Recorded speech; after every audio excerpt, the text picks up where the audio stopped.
5. So the Matrix suit look definitely works. Man. And as for you, Charlie, hold on, Max. As for you, Charlie, I must say, no matter how our style looks, the outfit that right there, Charlie, Ryan, it's on time. Ryan, if Stephen A. says, if Stephen A's opinion is it would be corny, he knows more about that than about corniness than anyone. So I'll just have to defer to him. Really? All right, guys, this is the energy we want and we need. We're going to bring it all show long. Stephen A. Smith, Ryan Clark, Max Kellerman, I'm Charlie Arnold. Guys, let's get it. We are in week 10 of the NFL season, and there are some teams who are under a microscope because, you know what, they seem to be underachieving. And in Tampa Bay, we are looking straight at you. The Bucs visiting Carolina on Sunday with the hopes of erasing the terrible memories from last Sunday when they got blown out by the Saints. Tom Brady had 3 interceptions, the 35-point loss being the worst of his career. Bruce Arians was not shy about calling his quarterback out for Sunday's meltdown, and here's what Tom Brady had to say. You're a football player, and you're making split-second decisions, and you always wish, man, I made every split-second decision right, but that's just not the reality of the sport. So you got to try to improve it as best you can, and again, we're trying to work as hard as we can every day to make improvements we need to make, understanding that, you know, it's a process and it's going to last. All right, Tom Brady obviously knows he made some mistakes. Bruce Arians calling his quarterback out for the second time this season. So, Max, let me start with you here. Who needs to deliver more on Sunday? Is it Brady or is it Arians? Obviously, Tom Brady. When the Bucs were flying high, Brady got enormous credit. I don't remember anyone talking about Bruce Arians has really coached this team up. This was a 7-9 team last year, whose quarterback, yes, he did pass for over 5,000 yards and threw 30 touchdowns. There's upside there. No risk it, no biscuit, right, according to Arians. But he also threw 30 interceptions and handed the other team 112 points. So everyone knew, just put a competent quarterback back there. Is not going to turn the ball over 15 times. You're 9-7. Tom Brady, the over and under was 9.5 games, right? It's got to be at least 10 wins. And then Gronk shows up. And then Antonio Brown shows up. And now Antonio Brown's had time to be with the team and practice with the team. And Godwin and Evans and everybody's available, right? And they're playing a Panthers team, which, yes, their defense looked good early. I just want to mention the number of points they've given up the last 4 games. 23, 27, 25, 33. Not the worst in the world, but doesn't sound like some fearsome kind of defense. They're a pretty good defense. They're fine. They're a 3-win team. No, Tom Brady was given so much credit, as a matter of fact. What do we all start talking about? Look at how already Brady is commanding the offense. It's changing into a Tom Brady offense. Not so much no risk it, no biscuit, shots down the field and all that. It's much more the kind of offense Tom Brady wants to run. Look at how he's brought this team together during COVID. Look at how they responded. I even said that. Again, after the mental breakdown against the Bears, including Brady's. Look at how they responded the next week. Mistake-free football. They didn't play mistake-free football last week. And by the way, this is a team with an offense, with a defense, with an embarrassment of riches at this point on offense with all the receivers, including AB, one of the greatest who ever did it, with a little bit of time under his belt now with the team. It's not just like 3 practices first week. It's the second game already. Yeah, Tom Brady's got to deliver. Of course, quarterbacks get disproportional blame and credit. He's gotten his credit when things went well, including from me, by the way.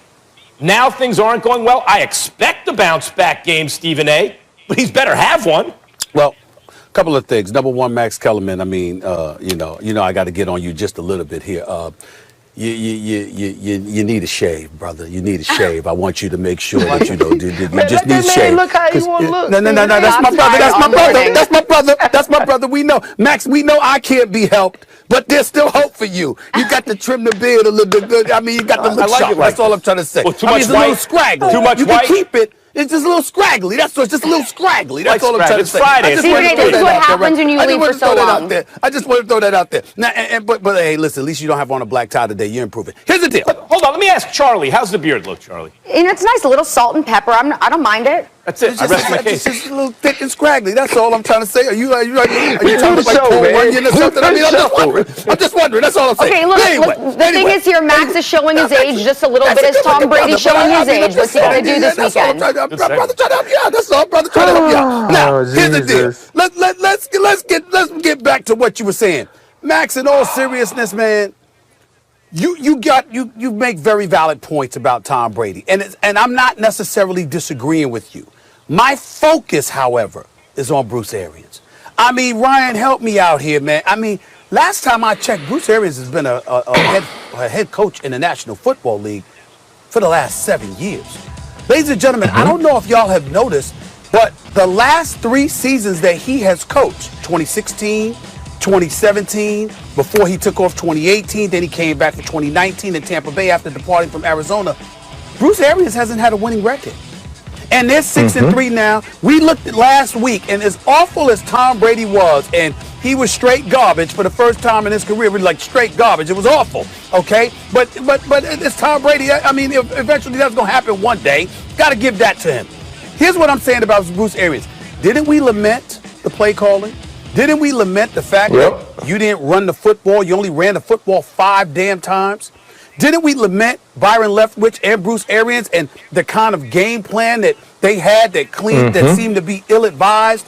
And then you combine that with the fact that this dude is a former offensive coordinator who really made a name for himself, not just in Pittsburgh, but then when he was in Indianapolis and Chuck Pagano came down with cancer and he had to battle that, and Bruce Arians filled it for the last 12 games and went 9-3 and really, helped Indy in a great way, which ultimately got him the head coaching job in Arizona. The bottom line is when you look at Bruce Arians, he is an experienced coach, respected throughout the league. No one questions his knowledge about the game of football. We certainly love his personality.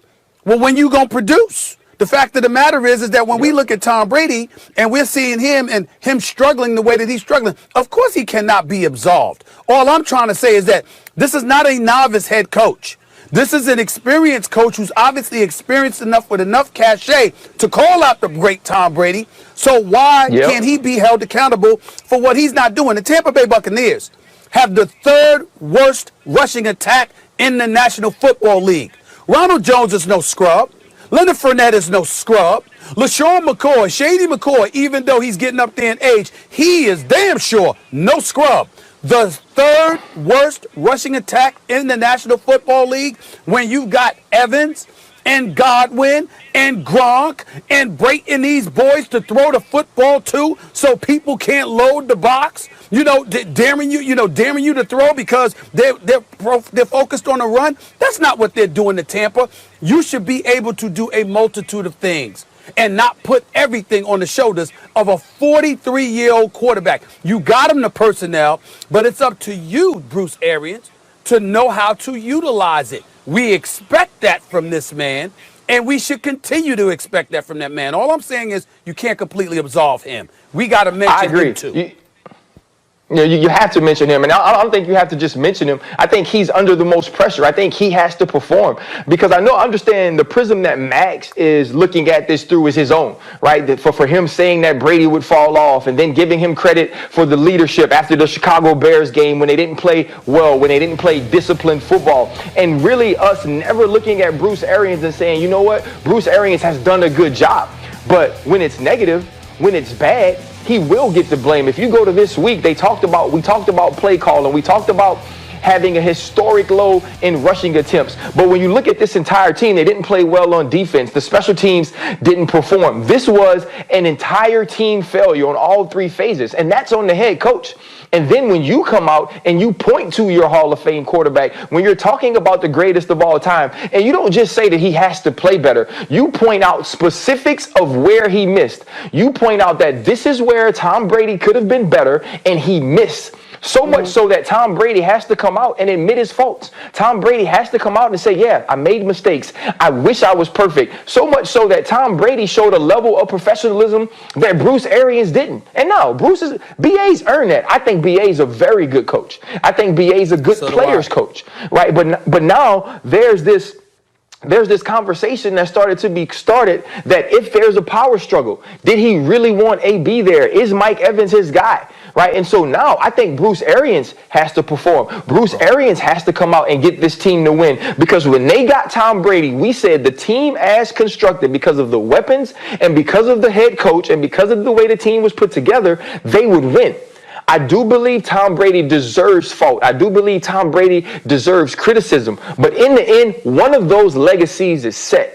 We know where Tom Brady will go down on the pantheon of quarterbacks. We know where he sits on the Mount Rushmore of greats in the NFL. Bruce Arians doesn't have that place. And if this thing fails, if this thing doesn't work, they're never going to say it was about the players. They're never going to say it was about the quarterback. It's all going to point back to Bruce Arians. So this is the most pivotal time of his coaching tenure as the Tampa Bay Buccaneers head coach. That may be, but when we talk about what's the lead story, I mean, both things are true. There's pressure on both guys. I would point out that Bruce Arians seemed to push the right buttons on Brady after the Saints game and on the team. Look at this. I'll chew out Tom Brady. He pushed the right buttons again after the Bears game when he covered for Brady.